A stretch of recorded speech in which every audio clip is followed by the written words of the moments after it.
మోకాల నొప్పులకు ఎటువంటి సర్జరీ లేకుండా ఎపియాన్ పెయిన్ క్లినిక్ అందిస్తున్న అత్యాధునిక చికిత్స. Welcome to Suman TV. So obesity, ఊబకాయం చూస్తున్నాం కదా, చాలా రకాల ట్రీట్మెంట్స్ తీసుకుంటారు, అయినా కానీ వెయిట్ లాస్ అవ్వరు. ఒకవేళ తగ్గినా మళ్ళీ ఏదైతే ఫాలో అవుతున్నారో దాన్ని ఫాలో అవ్వకుండా ఉన్నట్లయితే మళ్ళీ ఊబకాయం వస్తూనే ఉంటుంది, బరువు పెరుగుతూనే ఉంటారు. అయితే అసలు పల్స్ బ్యాలెన్సింగ్ ద్వారా దీన్ని ఎలా తగ్గించుకోవచ్చు, సో వివరాలు తెలుసుకుందాం. ఈరోజు మనతో పాటు ఉన్నారు pulse balancing specialist doctor Uma Venkatesh గారు. డాక్టర్ గారు నమస్తే అండి. డాక్టర్ గారు, ఊబకాయం అనేది ఎంత పెద్ద సమస్య. సో చిన్నపిల్లలు అయితే మనం ఈ మధ్యకాలంలో ఎక్కువగా చూస్తున్నాం ఊబకాయం రావడం అనేది, బరువు పెరగడము. సో ఇక డెలివరీ తర్వాత జనరల్ గానే అసలు వెయిట్ గెయిన్ అవ్వడం అనేది మనం చూస్తూ ఉన్నాము. అసలు ఎందుకు బరువు పెరుగుతారు? బరువు పెరగడానికి ఏమీ రీజన్ లేదు, only 5 elements energy level correct ఉండదు వీళ్ళకి. ఇప్పుడు మనం ఒకసారి చూసాం, ఇప్పుడు వర్షం కావాలి మనకి. 5 ఎలిమెంట్స్ లో fire, earth, air, water, wood energies ఉన్నాయి కదా. ఈ 5 ఎనర్జీస్ లో మనకి వాటర్ అనేది కావాలి. సో వర్షం రావాలి. వర్షం ఎక్కువ పడిపోయింది, అప్పుడు మట్టికి ఆ శక్తి లేదు పీల్చుకోవడానికి. ఆ మట్టి మొత్తం బురద మట్టిగా అయిపోతుంది కదా. మనం ఇప్పుడు జనరల్ గా చూసినా కూడా ఒక క్లే సాయిల్ తీసుకోండి, బీచ్ సాయిల్ తీసుకోండి, ఫర్టైల్ సాయిల్ తీసుకోండి, ఒక్కొక్క గ్లాస్ నీళ్లు పోస్తారు. ఫర్టైల్ సాయిల్ లో పోసినప్పుడు అది బాగా పీల్చేసుకుంటుంది, క్లేలో పోసినప్పుడు అట్లే ఉంటుంది, మనం పిసకాలి. ఈ బీచ్ సాయిల్ లో పోస్తే మళ్ళీ నీళ్లు పైకి వస్తాయి. అవును. సో ఇక్కడ తేడా ఎక్కడ వచ్చింది? మట్టిలోనే వచ్చింది. నీళ్ళు అన్నిట్లో ఈక్వల్ క్వాంటిటీ మనం పోసాం కదా. సో ఇక్కడ మట్టిలో తేడా వచ్చింది అని అంటే దానికి రీజన్ ఏమిటి అంటే, ఇప్పుడు వర్షం వచ్చినప్పుడు ఆ మట్టి పీల్చుకోలేకపోయింది, ఆ మట్టి సారాంశం లేదు. సో అప్పుడు ఆ బుడదను నీళ్లు మట్టి కలిపి ఎంత వెయిట్ వస్తుందో అలాగే మన బాడీలో కూడా ఈ వాటర్ ఎనర్జీ అనేది ఎక్కువైపోయినప్పుడు ఇలా జరుగుతుంది అనమాట. ఇదే తక్కువైపోయింది, అస్సలు వర్షమే రాలేదు, మట్టి అంతా డ్రైగా ఎండిపోతా ఉంది, ఒక చెట్లు కూడా పెరగడానికి లేదు అక్కడ. వీళ్ళు ఎలా ఉంటారు? సన్నగా ఉంటారు. ఓకే, ఇది పూర్తిగా ఒబెసిటీ అనేది వాటర్ కి సంబంధించిన, వాటర్ అండ్ ఎర్త్ ఎనర్జీ సంబంధించినది అనమాట. సో ఇప్పుడు అలా అనుకుంటే అలా కూడా అనలేము. వాటర్ ఎనర్జీ ఎక్కడి నుంచి రావాలి? గాలిలో నుంచి రావాలి. గాలి బ్లాక్ క్లౌడ్స్ గా మారి రావాలి, అక్కడే ప్రాబ్లం స్టార్ట్ అయి ఉంటుంది. ఇప్పుడు గాలి ఎక్కడి నుంచి రావాలి? మట్టిలో నుంచి రావాలి. మట్టి ఎక్కడి నుంచి రావాలి? ఫైర్ లో నుంచి రావాలి. ఇలా ఒక్కదానికొకటి అన్ని కనెక్టెడే ఉంటుంది అనమాట. సో ఇప్పుడు వాటర్ ఎనర్జీ ఒక్కటేనా అంటే వాటర్ ఎనర్జీ ఒక్కటి కాదు, అన్నిటి మీద ఆధారపడుతుంది అనమాట. ఒబెసిటీ అనుకున్నా ఒకటే రీజన్, అదేంటి అండర్ వెయిట్ అనుకున్నా ఒకటే రీజన్. ఇది వాటర్ లేని తత్వం, ఇది వాటర్ ఎక్కువైపోయిన తత్వం, పీల్చుకోలేకపోతుంది. ఇప్పుడు అలాగే మనం తీసుకునే ఫుడ్ ని, ఆహారాన్ని ఈ కడుపు అనేది ఫుల్ గా అబ్జర్వ్ చేసుకోవట్లేదు, అబ్జర్వ్ చేసుకోకుండా అట్లట్లే ఉండిపోతున్నాయి. అదే సేమ్ మనకి ఫ్యాట్ పెరిగిపోవడం, బాడీలో అక్కడక్కడ పార్ట్ లావ్ అయిపోవడం, ఇలాంటివన్నీ జరుగుతూ ఉంటాయి. ఎందుకు తీసుకోలేదంటే ఆల్రెడీ మనం వాటర్ ఎగ్జాంపుల్ చూసాం. ఫర్టైల్ సాయిల్ గా ఉంటే మనం వేసేదాన్ని అలా పీల్చేసుకుంటుంది, అది ఫర్టైల్ సాయిల్ గా లేదు కాబట్టి అది పీల్చుకోలేకపోతుంది. ఇప్పుడు మీరు ఎంత కాస్ట్లీ వైటమిన్స్, మినరల్స్ తీసుకొచ్చి నేల మీద వేస్తారు, నేల మీద వేస్తే ఎన్ని రోజులైనా అలా ఉండాల్సింది, అదేం పీల్చుకోదు కదా. వాటర్ ఉంటేనే, మట్టి మంచిదిగా ఉంటేనే దాన్ని వేస్తే పీల్చుకుంటుంది. ఇప్పుడు ఇదే వైటమిన్స్, మినరల్స్ తీసుకెళ్లిపోయి ఒక మట్టిలో వేసేసారు, అది కొద్ది రోజుల తర్వాత చూస్తే టాబ్లెట్ ఉంటుంది, మట్టిలో కలిసిపోయి ఉంటుంది. సో మన బాడీలో కూడా ఎర్త్ ఎనర్జీ అనేది కరెక్ట్ గా ఉంటే ఈ వాటర్ ఎనర్జీని అబ్జర్వ్ చేసుకుంటుంది. అలాగే మనం తీసుకున్న ఫుడ్ ఏదైతే మనం వేస్తున్నామో కడుపులో, దాన్ని కరెక్ట్ గా అబ్జర్వ్ చేసుకొని వైటమిన్స్, మినరల్స్ గా కన్వర్ట్ చేసి ఏ ఆర్గన్స్ కి ఏది కావాలో అది పంపించేస్తూ ఉంటుంది అనమాట. మనకి మట్టి ఎనర్జీ లేదు, సరిగ్గా లేదు, ఈ వాటర్ వస్తే పీల్చుకోదు, అలా బురదగా అయిపోతుంది. బాడీ ఆటోమేటిక్ గా సెల్స్ ఎక్స్పాండ్ అయిపోతాయి. సెల్స్ ఎక్స్పాండ్ అయిపోయినప్పుడు అట్లా వెయిట్ పెరిగిపోతారు. దీనికి కూడా టిప్స్ చాలా ఉన్నాయి. మనం ఇప్పుడు ఒక డ్రింక్ ఉంది, అదేంటి, బాదం ఒక 5, పిస్తా ఒక 5, వాల్నట్ ఒక 15, ఒక 10 పెట్టుకోవచ్చు. అండ్ ఎండు ద్రాక్షలు ఒక 15, ఒక 3 ఖర్జూరం, ఒక 2 ఫిగ్, ఇవన్నీ బాగా కడిగేసి నీళ్ళలో నానబెట్టేసి నైట్, మార్నింగ్ ఆ వాటర్తో మిక్సీలో బాగా గ్రైండ్ చేసేసి అది తాగితే కంప్లీట్ ప్రోటీన్ డ్రింక్ అయిపోతుంది.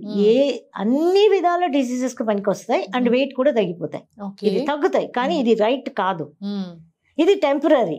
మనం ఇలాంటి చేసుకునేవన్నీ కూడా తగ్గుతాం, కానీ మళ్ళీ మనం నార్మల్ ఫుడ్ తినేటప్పుడు మళ్ళీ మనం వెయిట్ పెరిగిపోతూ ఉంటాం. డాక్టర్ గారు, చాలా మంది మేము ఆ డైట్ చేసాం, ఈ డైట్ చేసాం, ఇంత తగ్గాం అంత తగ్గాం అంటారు.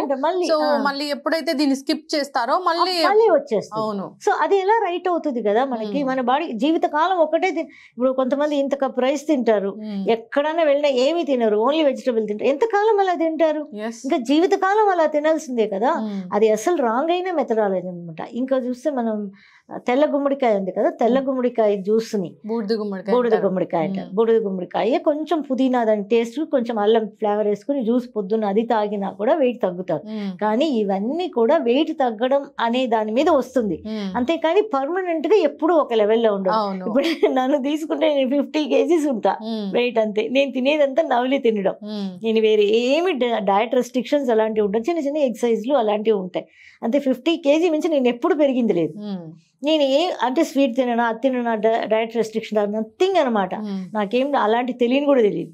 అన్ని ఇప్పుడు నా దగ్గర ఒక ఇంత జ్యూస్ ఇచ్చారనుకోండి, నాకు అరగంట అవుతుంది తాగడానికి. గబగబ తాగి అలవాట్లేదు, నోట్లో పోసుకొని నెమ్మదిగా పెట్టి ఆ జ్యూస్ని కూడా కాఫీ ఎలా తాగుతామో అలా తాగుతాను నేను. ఒక అర్జెంటుకి తిని బయలుదేరే మనిషి కాదు.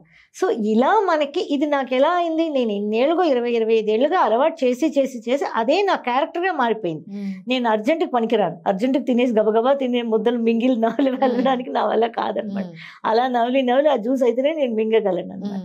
అలా ఇప్పుడు నేను ఎందుకు అలా, నేను ఇప్పుడు ఐఎమ్ 60 years old, ఇప్పుడు కూడా నేను అదే 50 kg ఉన్నానంటే నాది ఇది ఏం లేదు ఇందులో, నేను మెయింటైన్ చేసేది ఏమీ లేదు. సో నేను తినే మెథడాలజీ మాత్రమే నేను కరెక్ట్ చేసుకుంటా, అంతే. దానిలో నా మార్పు లేదు. నా అన్నీ తింటాను, మళ్ళీ ఇది తినొద్దు అది తినొద్దు అని ఏం లేదు. అంటే నేను ఎలా ఇంపార్టెన్స్ ఇస్తానో నా నాలుగుకి ఇంపార్టెన్స్ ఇస్తాను. సడన్ గా ఉంటాను, ఉన్నట్టుండి నాకు ఇవాళ మిరపకాయ బజ్జీ తినాలి అనిపిస్తుంది అంటాను. మిరపకాయ బజ్జీ తినాలి అంటే మనకి ఇండికేషన్ మన బాడీలో ఆక్సిజన్ తగ్గింది అని అర్థం. అది మన నాలుక ద్వారా మనకి తెలియజేస్తుంది. ఓకే, మనకి క్రేవింగ్స్ వస్తున్నాయన్నా కానీ మన బాడీలో తగ్గిందని అర్థం, బాడీలో తగ్గిందనే అర్థం. ఇప్పుడు పులుపు ఎందుకు న్యాచురల్ గా పులుపు తినాలనిపిస్తే, ప్రెగ్నెన్సీ వాళ్ళకి పులుపు తినాలి అనడానికి అది కూడా ఒక సబ్జెక్ట్ ఉంది అనమాట. సో ఎప్పుడైనా మనకు కూడా పులుపు తినాలి అంటే మజిల్స్ లో ఎనర్జీ తగ్గిపోయింది, లివర్ కి ఎనర్జీ తగ్గిపోయింది, అందువల్ల మనకి తినాలి అనిపిస్తుంది. అప్పుడు ఆ రోజు పులుపులుగా తింటేనే మనకు ఆ ఎనర్జీ వస్తుంది. ఎందుకంటే మీకు పల్స్ బ్యాలెన్సింగ్ తెలియదు కదా ఎనర్జీ తీసుకోవడానికి, నేచర్ అందరికి పల్స్ బ్యాలెన్సింగ్ అని తెలియజేయలేదు కదా. సో ఈ ఫుడ్ ద్వారా తెలియజేస్తుంది మనకి, దానికి కూడా మనం ఇంపార్టెన్స్ ఇవ్వాలి. ఇప్పుడు కొంతమందికి కూరల్లో మనం ఉప్పు వేసుకుంటే కొంతమందికి ఉప్పు తక్కువ అనిపిస్తుంది, అది ఇంకొంచెం వేసుకుంటారు. అప్పుడు వాళ్ళకి తక్కువ ఉంది, వాళ్ళకి ఆ ఎనర్జీ తక్కువ ఉంది కాబట్టి వాళ్ళకి ఇంకొంచెం ఉప్పు వేసుకుంటారు, కొంతమందికి ఇదే సరిపోతుంది. సో ఇట్లా ప్రతి టేస్ట్ కూడా అన్ని ఆర్గన్స్ కి సంబంధించింది. మనం we have to give importance to the taste అనమాట. సో ఇప్పుడు మనం ఈ టేస్ట్ని అలా మనం తీసుకునేటప్పుడు ఆటోమేటిక్గా ఏమవుతుంది అంటే న్యాచురల్ బ్యాలెన్సింగ్లో ఒబెసిటీ అనేది ఉండదు. మీరు నా దగ్గర 20-30 kgs తగ్గిన వాళ్ళంతా ఉన్నారు. బట్ ఏంటంటే మనం అనుకున్నట్టుగా ఒక నెలకు 5 kg తగ్గుతుందా, 10 kg అలా ఉండదు. మంత్లీ 1 or 2 kgs తగ్గాలి. ఇప్పుడు లావుగా ఉన్న వాళ్ళు ఇలా తగ్గినప్పుడు లోడ అయిపోతుంది బాడీ అంతా. అవును, అలా అవ్వదు, లూజ్ అయిపోతుంది. సో పల్స్ బ్యాలెన్సింగ్ లో అలా అవ్వదు, ఎందుకంటే అలా ష్రింక్ చేసుకుంటూ ప్రతి సెల్ కదా, బాడీ అంటే ప్రతి సెల్లు ఇలా ష్రింక్ చేసుకుంటూ వస్తుంది అనమాట. 1 or 2 kgs మంత్లీ తగ్గాలి, అంతకు మించి తగ్గితే అది హెల్దీ అయిన ఒబెసిటీ తగ్గడం కాదనమాట, కాదు. సో ఇంకేం అవసరం లేదు, ఇంతే. మీరు ఇప్పుడు అలా తీసుకుంటే ఆ 2 డ్రింక్ చెప్పాను, అది తీసుకున్నా వెయిట్ తగ్గుతారు, కానీ అది రైట్ కాదు అంటారు. మళ్ళీ వస్తుంది. మళ్ళీ మీరు ఇప్పుడు డైట్ లో పొద్దున ఇది తినండి, మధ్యాహ్నం అది తినండి అంటే అలా తిని తగ్గిపోతారు. మళ్ళీ వెంటనే మళ్ళీ వచ్చేస్తాయి. మన టేస్ట్ కి మనం ఇంపార్టెన్స్ ఇచ్చి తినే మెథడాలజీ, నవిలి తింటే, నవిలి నోట్లోనే జ్యూస్ అయ్యేలాగా మింగితే ఆ లోపల వెళ్ళినప్పుడు జ్యూస్ లాగా వెళ్తుంది కదా, అది మట్టిలో పడినప్పుడు మట్టి పీల్చేసుకుంటుంది అనమాట. సో తొందరగా అంటే మంత్లీ 2 kgs ఎక్స్పెక్ట్ చేయొచ్చు అనమాట. హెల్దీగా మనం వెయిట్ తగ్గాలంటే 2 kgs మాత్రమే. ఇప్పుడు ఒక ఒబెసిటీ ఉన్న పేషెంట్ మీ దగ్గరకు వస్తే, సో పల్స్ బ్యాలెన్సింగ్ ద్వారా అసలు వాళ్ళ ప్రాబ్లం ఏంటో తెలుసుకుంటారు, రూట్ కాజ్ ఏంటో తెలుసుకుంటారు. ఈ విధంగా ఆహారం కావచ్చు, లైఫ్ స్టైల్ కావచ్చు చేంజెస్ చెప్పి, సో ఇలాంటి చిన్న జ్యూస్లు ఇలాంటివి తీసుకోవడం ద్వారా పూర్తిగా ఒబెసిటీలోంచి ఇప్పుడు వాళ్ళు వచ్చింది ఓన్లీ ఒబెసిటీకి అయినా వాళ్ళకి దాని రిలేటెడ్ రీప్రొడక్టివ్ ఆర్గన్స్ ప్రాబ్లం ఉంటాయి, బోన్స్ లో ప్రాబ్లం ఉంటాయి, హెయిర్ లో ప్రాబ్లం ఉంటాయి, యూరినరీ బ్లాడర్ లో ప్రాబ్లం ఉంటాయి, చెవులు వెనుకడిలో తక్కువ అలా ఉంటాయి. ఈ అన్ని కలిపినదే వాటర్ ఎనర్జీ అంటే కిడ్నీ, యూరినరీ బ్లాడర్ అన్నిటి మీద వాళ్ళకి టోటల్ బాడీ మీదనే బాగా అవుతాయి. మనం ఎవరికైనా సరే, ఒకరు ఇప్పుడు డయాబెటిక్ వచ్చారు, బీపీకి వచ్చారు, ఒబెసిటీకి వచ్చారు అంటే అలా సపరేట్ చెయ్యం. మనం బ్యాలెన్స్ చేసేటప్పుడు టోటల్ బాడీ బ్యాలెన్స్ అయిపోతుంది, ఎందుకంటే టోటల్ సెల్స్ ని మనం బాగా చేస్తున్నాం.